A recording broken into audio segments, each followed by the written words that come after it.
My sister waited until my husband's funeral to tell me her son was his child. Right there, as they were lowering the coffin and the choir was still singing. Can you picture that moment? 38 years of marriage, and the truth arrived after the dirt. Would you have said something out loud, or stood still the way I did? I was holding a white rose. The church lady pressed into my hand. My fingers shook so hard I nearly crushed the stem. People touched my shoulder and told me to stay strong. I nodded, because my mouth would not work. My sister leaned in close, peppermint on her breath, and whispered, "There is something you should know." She waited for me to look at her. Then she said it. Her son was his child. The words did not land all at once. They floated around me, like smoke in a kitchen you cannot clear. When they finally settled, I could not breathe right. I stared at her face, hoping she would confess to a mistake. She did not. She only said there was something about the will, and I would see soon enough. I walked out of that church on heavy legs. The sky was too blue for grief. A car door slammed somewhere behind me, and I jumped like a firecracker went off. I kept telling myself to keep moving, to get in the car, to drive home. Simple orders. Left foot, right foot. Do you know that feeling when your body is present, but your life is 5 steps behind? Back home, the quiet made a sound of its own. I did not turn on the lights. I sat on the edge of the couch in my black dress and stared at the family photos on the wall. Our daughter at her graduation, our son in his first suit, him beside me at our 25th anniversary, smiling like contentment had a face. It felt like those frames were lying. Let me ask you something. If that truth had been handed to you, would you rip down the pictures or keep them where they always were and try to survive the sight? I went to the kitchen and filled the kettle, because hands like tasks when hearts are breaking. The spoon touched the mug, and the little clink echoed in the room. I caught my reflection in the microwave door. Red eyes, mascara gone. A woman who had aged 10 years in a single afternoon.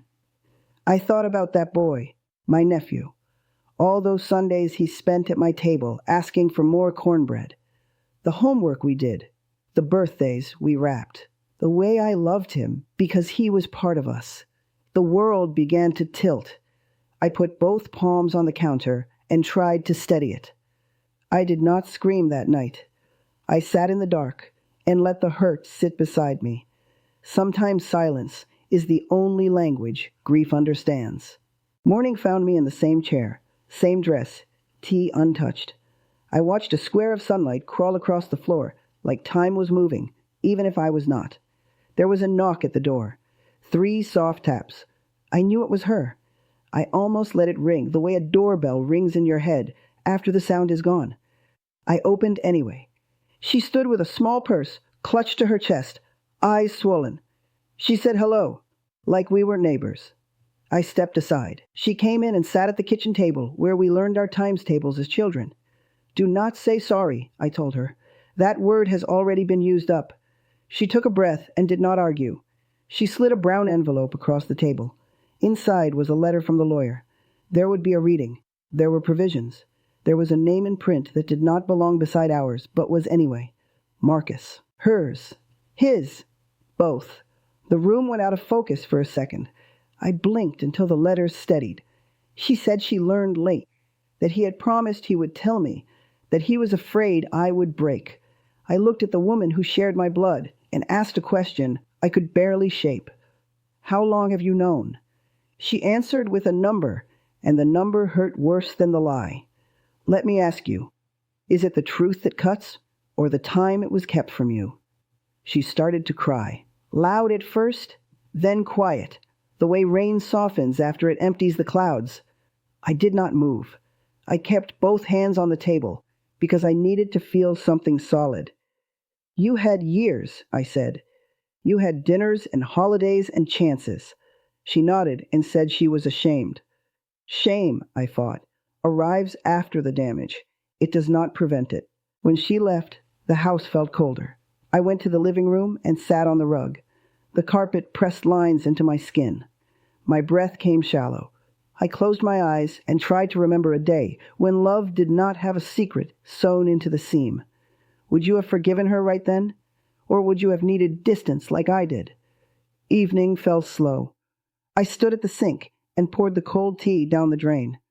It looked like dirty water, and I decided that was a good sign. Some things deserve to be emptied.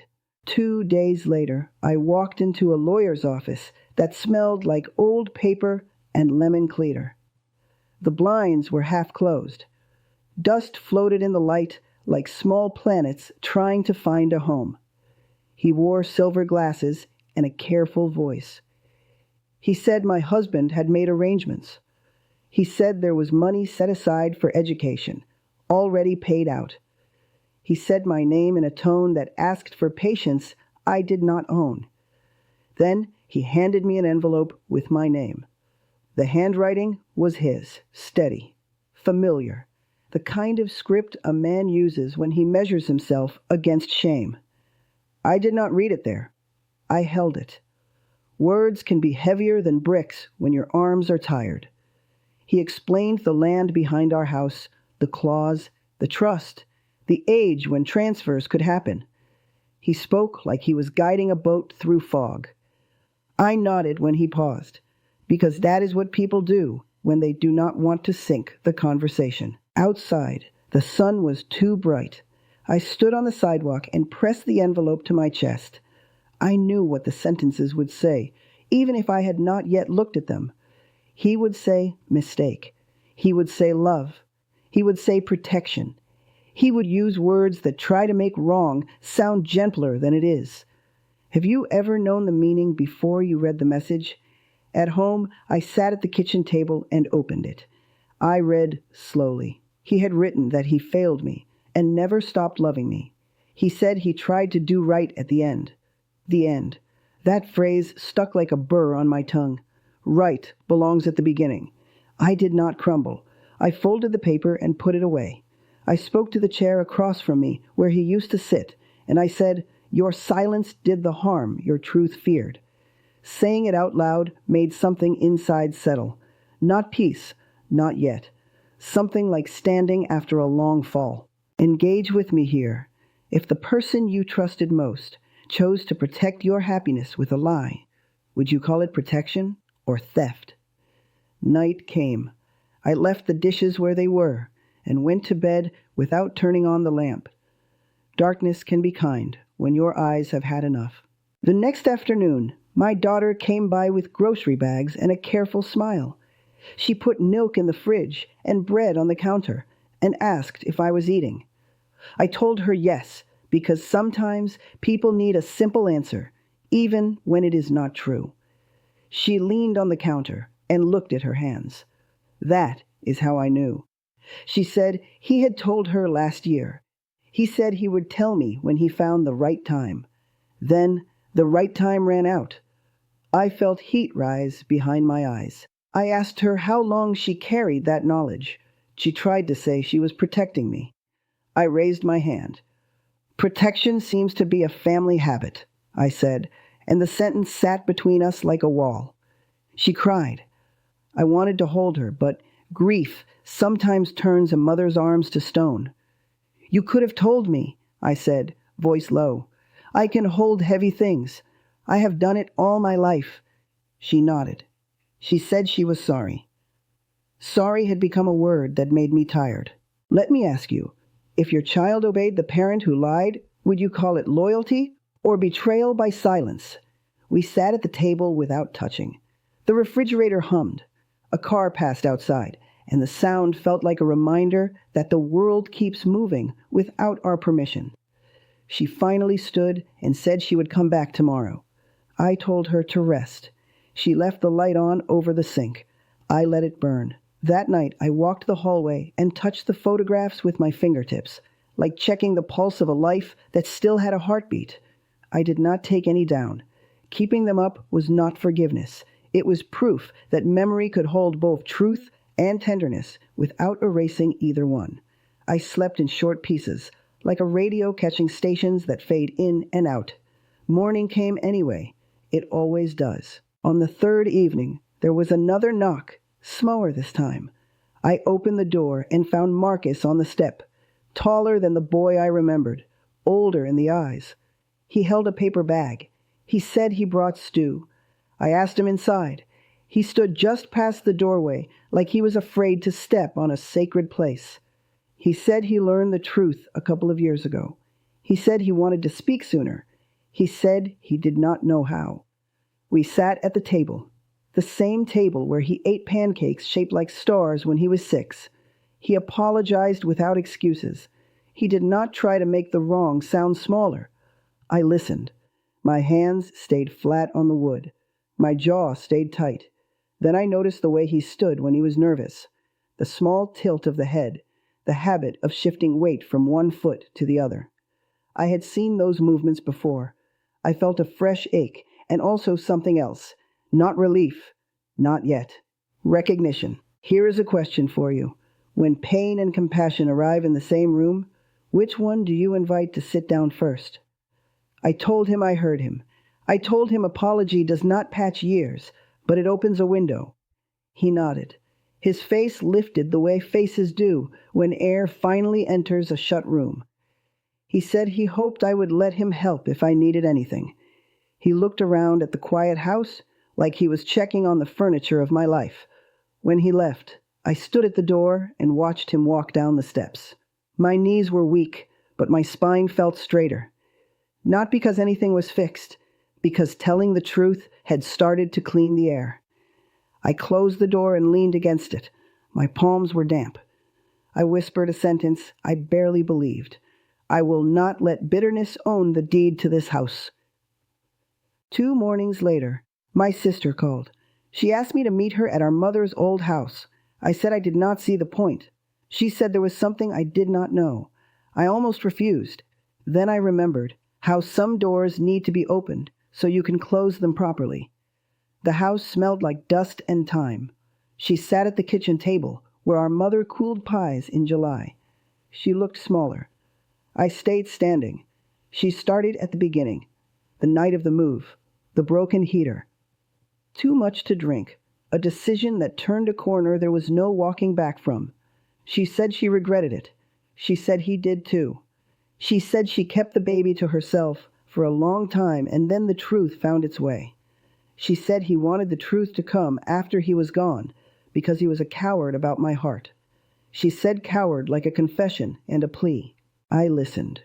My hands crossed at my waist because prayer sometimes looks like that even when words are not spoken. I told her that delay is its own cruelty. I told her love without honesty is a costume. I told her I could not carry her guilt plus mine. Let me involve you.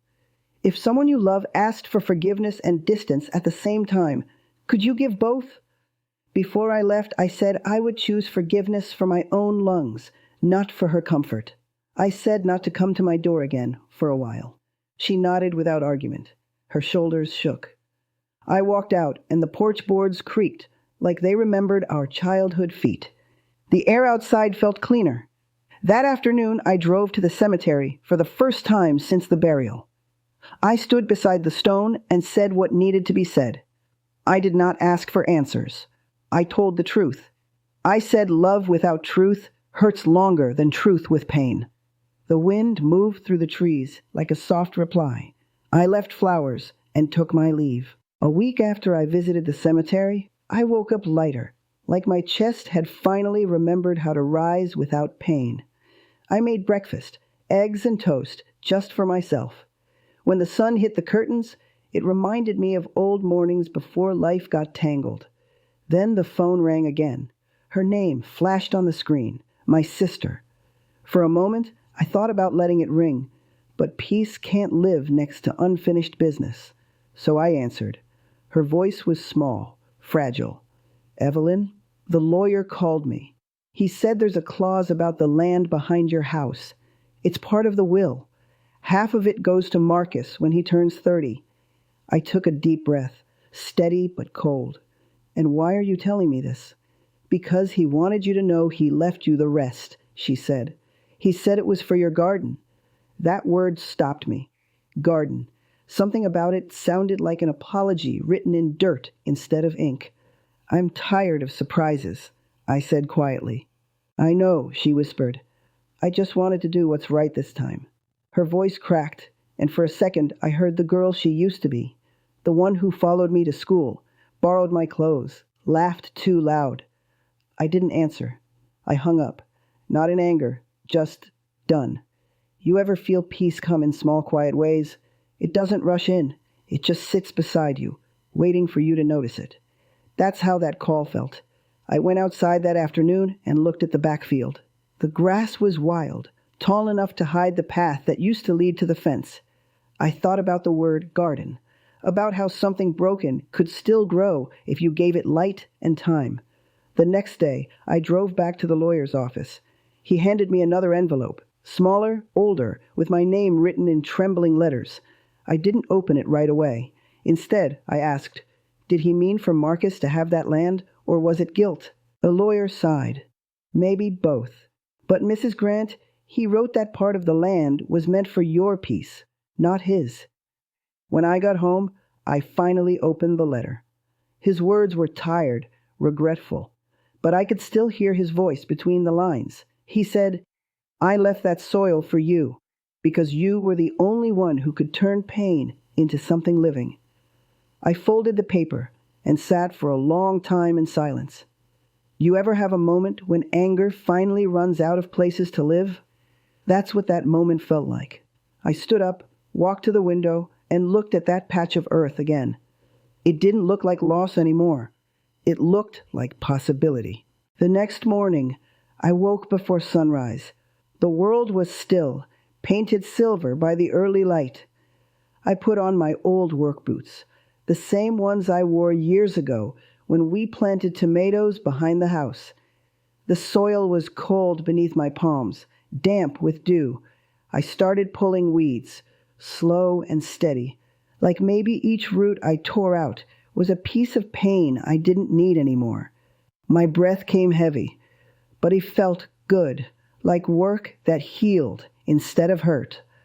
While I dug, I talked out loud. All right, Charles, I said softly. You wanted me to live? I'm living. You wanted me to find peace? I'm trying. The wind shifted through the trees. Somewhere a bird called out, and for a second I thought maybe he was listening. I planted tomatoes first, then lilac bulbs, just like I always dreamed. The smell of soil filled the air, real, grounding.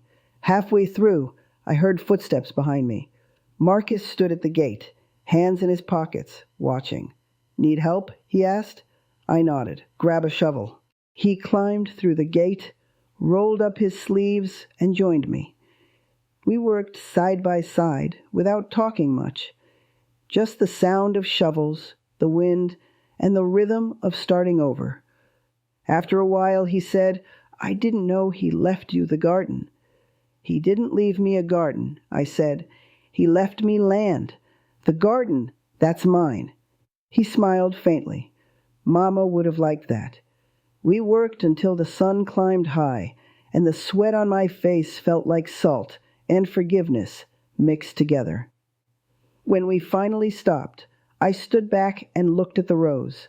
Dirt, seeds, hope, all sitting quietly, waiting for their turn. You ever look at something small and feel like it's a promise? That's what that garden was. I turned to Marcus and said, Your father hurt me, but he also gave me this. Maybe that's the only apology I'll ever need. He nodded, his eyes glistening. You think you'll forgive him completely? I looked at the ground. Forgiveness ain't one day, Marcus. It's every day after the truth. He smiled, then picked up the watering can and said, Then let's start with today. I watched him pour water over the fresh soil, sunlight catching the drops like glass. For the first time, the air didn't feel heavy. It felt alive. Weeks passed. The garden grew, slow but sure. The tomatoes began to show tiny yellow flowers. The lilacs stood taller each day. Every morning I'd step outside with my coffee and just watch them. Growth happens quietly, 1 inch at a time, without asking permission. Marcus came by often. Sometimes he brought groceries, sometimes just company. We'd sit on the porch, watching the wind move through the trees. One evening, he said, "Auntie, Mama's been sick. The doctor says it's stress." I nodded, keeping my eyes on the sky. "Guilt can do that. It eats from the inside." "She wants to see you," he said softly. "Said she just wants to talk." I thought about it all night. Thought about the years of silence, the hurt, the words left hanging between us. The next morning, I called him. "Tell her I'll come." When I walked into her house, it felt smaller than I remembered. She sat in her chair, wrapped in a blanket, her hands shaking. She looked up, eyes tired but hopeful. "Thank you for coming," she said. I nodded, sitting across from her. "You wanted to talk." She took a breath, her voice trembling. "I'm sorry, Evelyn. Not just for what I did, but for every year I stayed quiet. I've been trying to forgive myself, but I can't without you." I looked at her for a long time. Forgiveness doesn't erase what happened. It just changes what comes next. She nodded slowly, tears rolling down her face. "That's all I'm asking for, a chance to change what comes next." We sat there in silence for a while, just two sisters who had run out of anger. Then I reached over and took her hand. It was cold, frail, but still hers. "You hurt me more than anyone ever could," I said quietly. "But I won't let that be the last thing between us." She cried harder, squeezing my hand. "Thank you," she whispered. "You ever forgive someone and realize you're the one who finally got free?" That's what that moment felt like. When I left her house, the air smelled like rain, and for the first time in years, I didn't walk away heavy. It was only 2 weeks later when Marcus called. His voice was soft, trembling in that way you recognize before the words even land. "Auntie, she's gone." I didn't say anything at first, just closed my eyes and let the sound of it move through me. I could almost hear the house sighing in the silence that followed. "She went in her sleep," he added. "Peaceful," the doctor said. Peaceful. Funny how that word can feel both mercy and punishment at once. I walked to the window and looked at the garden. The lilacs were blooming, purple, full, reaching toward the morning light. I whispered, "All right, let her rest." 2 days later, Marcus brought me a small envelope. "She wrote this for you," he said. The paper was folded neat, like she'd been careful not to let regret wrinkle it. I sat down and opened it. "Evelyn, if you're reading this, I'm gone. But please know, you were my home long before we lost each other. I'm sorry for every silence that hurt you. Thank you for forgiving me when I didn't deserve it. Don't let my mistakes steal your joy. Live, Evie. Live for both of us." I didn't cry right away. I just stared at the words until they blurred. Then I folded it again, pressed it to my heart, and whispered, "You can rest now, sis. We're all right." That night, I went outside and lit a candle by the lilacs. The flame flickered in the wind, stubborn like us. I watched it until it burned down to nothing but a small red glow. Sometimes peace doesn't come like thunder. It comes like that. Quiet, small, warm enough to light the dark, just long enough to see where you're standing. You ever notice how forgiveness and grief hold hands? You can't separate them. One always walks the other home. When I went back inside, I felt tired, but it was the kind of tired that feels earned, like I'd finally set something heavy down. A few days after the funeral, Marcus came over again. He had a cardboard box in his hands. "She wanted you to have this," he said. Inside were old photographs. Me and her sitting on the porch with popsicles dripping down our arms. Us dressed for church in matching ribbons. Her handwriting scrawled on the backs. I could almost hear her laugh in the paper. There was a note tucked inside one frame. "Don't let bitterness grow where love once lived." I smiled a little through tears. "She always liked to leave lessons behind," I said. Marcus sat beside me. "She talked about you a lot, you know. said you were the bravest person she ever knew. I looked at him and said softly, "Brave isn't what I was. I just didn't have a choice." He nodded. "That's what bravery looks like sometimes." We went through the box together. Every picture was a reminder that we were more than the worst thing that ever happened between us. By the time we reached the bottom, I didn't feel pain anymore, just memory. We took that box out to the garden at sunset. The air was warm, the sky turning gold. I set it beside the lilacs. "I think she'd like to be near this," I said. Marcus nodded. She would. We stood there in silence for a long time, the wind moving gently through the leaves. I felt something loosen inside me, a knot that had been there since that day at the funeral. You ever realize peace doesn't arrive all at once? It comes in pieces. A letter, a memory, a flower in bloom, and if you're patient enough, one day it feels like a whole. That was that day for me. Weeks turned into months. The garden grew wild and beautiful. Neighbors started stopping by, asking for seeds, for advice. I'd smile and tell them it wasn't really a garden. It was a promise. One afternoon, Marcus came by with a tray of lemonade. We sat on the porch, the air thick with the smell of lilacs. "You ever think you'll move?" he asked. I shook my head. "No, this house has held too many stories to walk away from now." He nodded slowly. "Mama said this was where you belonged." We watched the sunlight dance across the leaves. I said, "She was right. I finally feel at home in my own skin again." He smiled. "I think she'd be proud." "Maybe," I said, "but pride's for people still learning. I think she'd just be grateful." He looked at me with quiet respect, the kind that doesn't need words, and I realized something. We were family, not by accident, but by endurance. Pain had made us relatives. Forgiveness made us kin again. Before he left, he hugged me for the first time since that day. It wasn't a short hug. It was the kind that says, "We made it through." When he drove off, I stood in the yard and looked at the sky. The clouds were moving slow, soft, easy, and for the first time, I didn't think about the past. I just stood in the present and let it hold me. Sometimes I catch myself talking to him, not in grief anymore, but like a conversation across time. I'll sit by the window and say, "Well, Charles, I kept your word. The garden's blooming. The boy's all right. The truth didn't break me after all." I know he can't answer, but silence can still listen. You ever forgive someone who isn't there to hear it? It feels strange at first, like writing a letter with no address. But eventually, you realize forgiveness was never meant for their ears. It was meant for your own heart. One evening, I sat outside as the sun dipped low. The lilacs glowed in the orange light, and I swear they looked almost golden. I closed my eyes and whispered, "I forgive you, Charles. I forgive all of it." The wind picked up, gentle, almost like a hand brushing my cheek. And that was it. No thunder, no tears, just release.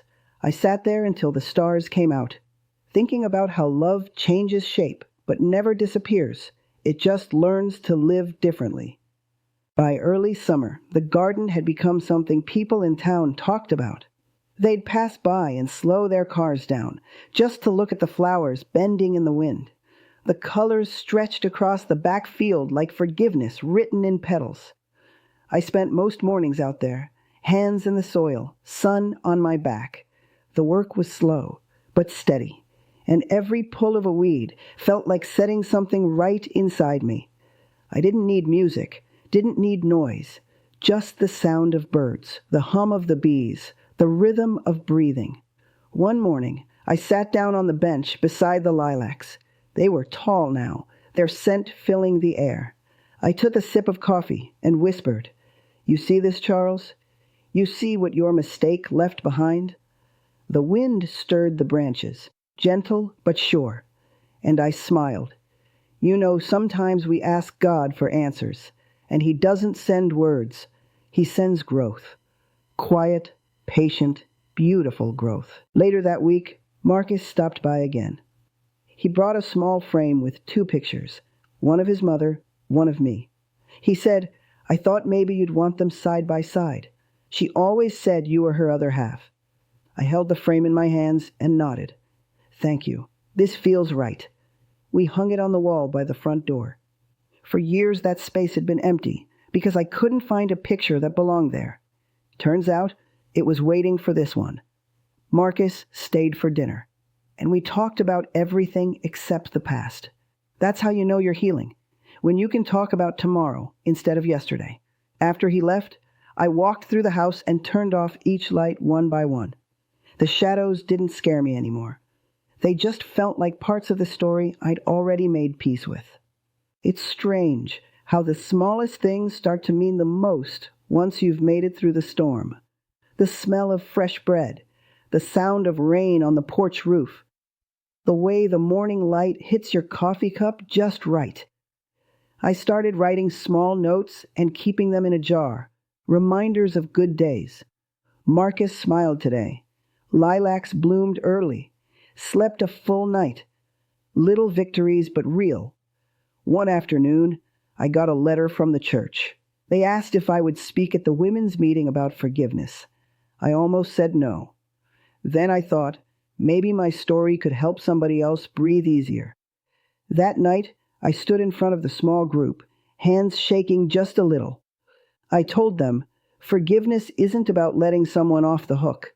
It's about freeing yourself from being tied to the hurt. It's not forgetting. It's remembering without bleeding. When I finished, a woman in the back raised her hand. She said, "How do you know when you've forgiven for real?" I smiled and said, "When their name doesn't take your peace anymore." They nodded. Some cried, some clapped. I didn't expect it to feel so right, to turn pain into purpose. That evening, when I got home, the sun was setting behind the garden, and I stood there for a long time, watching the light move through the lilacs. They looked like fire and gold all at once. You ever have a moment where you realize the storm didn't end you, it refined you? That's what that evening was. Fall came slow that year. The air turned crisp, and the garden started to fade into warm browns and golds. I didn't see that as loss anymore. I saw it as rest. Everything needs a season to breathe before it grows again. I spent most evenings on the porch, wrapped in a blanket, listening to the crickets.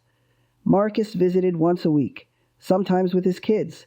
They'd run through the yard, laughing, chasing each other around the lilac bushes. And for the first time, the sound of children's laughter didn't ache, it healed. One night, as the stars came out, Marcus asked, "Do you ever wish you didn't find out?" I thought for a while before answering. "No," I said finally. "The truth hurts, but lies rot. I'd rather carry the pain than live in the dark." He nodded, quiet. "You ever think about him?" "Every day," I said, but not with anger anymore. More like gratitude for the lesson. He looked at me and smiled. "You turned a grave into a garden." That sentence stayed with me long after he left. Maybe that's what life really is, turning what's buried into something that can bloom again. Winter arrived with its silence. Snow covered the garden like a clean page waiting for the next story. I didn't feel lonely anymore, just still. I'd sit by the window with tea and watch the wind paint new patterns in the snow. Sometimes I'd talk to him again, just in thought. I'd tell him about Marcus, about the church, about how the house didn't echo anymore. You know, healing isn't about forgetting. It's about remembering differently. I used to see ghosts in this house. Now I see grace. One night I took that frame from the wall, the one with both our pictures, and set it on the table beside a small candle. I whispered, "We all made mistakes, but we all tried to love the best way we knew how. That's enough for me now."